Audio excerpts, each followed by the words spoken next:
Bonsoir à tous. Alors j'avais envie de faire une petite story time sur le sentiment amoureux parce que j'ai parlé beaucoup de magie, d'amour, de tout ça. Et en fait, c'était l'objectif dans ma vie d'être amoureux, pas d'être aimé. C'est pas mon objectif, ça, être aimé. Enfin, ça va de soi. Je veux dire, je pourrais pas être amoureux si j'étais pas aimé. Et puis je pourrais pas être aimé si j'étais pas amoureux. Voilà. Mais bon. L'objectif que je m'étais fixé, c'est de toujours me lever le matin en étant amoureux, toujours me coucher le soir en étant amoureux, et je serais heureux si ça m'arrivait. Ça m'est arrivé, mais ça fait longtemps. Ça fait longtemps que ça m'est arrivé. Ça n'a pas changé, parce que cet amour a été alimenté, nourri. Donc, il a pu fleurir et s'épanouir. Mais, comme je le disais dans une vidéo précédente, c'est quelque chose d'abstrait, parce que l'amour, ça nous tombe dessus ou non. Donc il y a une question de chance, de destinée. C'est des notions très abstraites. Et aussi de compatibilité qui sont le fruit du hasard ou de l'heureuse rencontre que vous allez faire. Donc c'est des choses très abstraites, vous ne pouvez pas les maîtriser. Par contre, vous pouvez les étudier en étudiant le Dieu d'amour, en étudiant la philosophie, en étudiant les sciences occultes aussi, ça marche aussi dans ce sens-là. C'est le facteur numéro un qui pousse les gens vers la magie, c'est les sciences occultes. Et voilà. Donc, vers les sciences occultes, c'est l'amour, pardon, je voulais dire, je me suis trompé. Le facteur numéro un qui pousse les gens vers les sciences occultes, c'est l'amour. Donc, du coup, c'était aussi une chose à étudier. Et enfin, moi, amoureux, je fais tout pour la personne que j'aime. Je fais tout ce que je peux. Tout ce que je peux. Moi, amoureux, je suis fragile. Je veux dire, la moindre interférence et je souffre.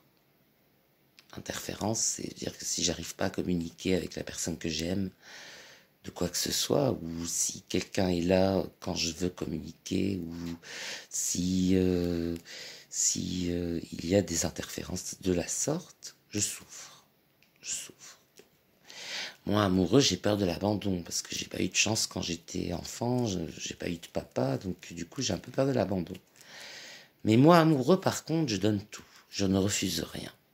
Moi, amoureux, je peux tout faire, y compris des choses qui me sont difficiles, si au bout, il y a l'amour. Voilà. Après, moi, amoureux, je déplace les montagnes. J'ai déjà décroché la lune, quasiment, mais j'étais amoureux. Et moi, amoureux, je me bats. Mais c'est pas une solution. Par contre, ça, c'est une erreur de ma part. Amoureux, enfin, l'amour que l'on mérite, on ne doit pas se battre pour l'avoir. On doit, si on le mérite, on le vit. Or, il s'avère que je le mérite parce que je le vis. Mais je me bats parce que j'ai peur. Et donc, ça donne un truc comme ça. Mais quoi qu'il arrive, l'amour a survécu jusqu'ici. J'ai 34 ans. Et j'ai toujours ressenti ce sentiment depuis que j'ai fait cette rencontre qui m'a perturbé, chamboulé, rendu heureux, rendu malheureux aussi. Des fois j'ai souffert, mais j'ai jamais baissé les bras. Pour ça je dis, bon, d'un côté c'est vrai, l'amour, si on le mérite, on ne doit pas se battre pour lui, mais d'un autre côté, s'il y a des obstacles, des problèmes, des difficultés, des séparations, baisser les bras, c'est pas une solution non plus. Donc moi, amoureux, je suis prêt à tout. Moi, amoureux, je donne tout, je partage tout, j'accepte tout, même si ça non plus, c'est pas une solution, tout accepter. Il y a des choses des fois, il faut dire non. Mais voilà, moi, je suis une fleur bleue. Je dis oui d'abord. Et si je vois que ça va pas, je change de stratégie par la suite. Mais dans un premier temps, c'est oui. Et donc ça m'amène à faire fleurir un amour qui, j'espère, va durer dans le temps, va résister aux épreuves du temps. Et voilà. Et pour l'instant, ça marche.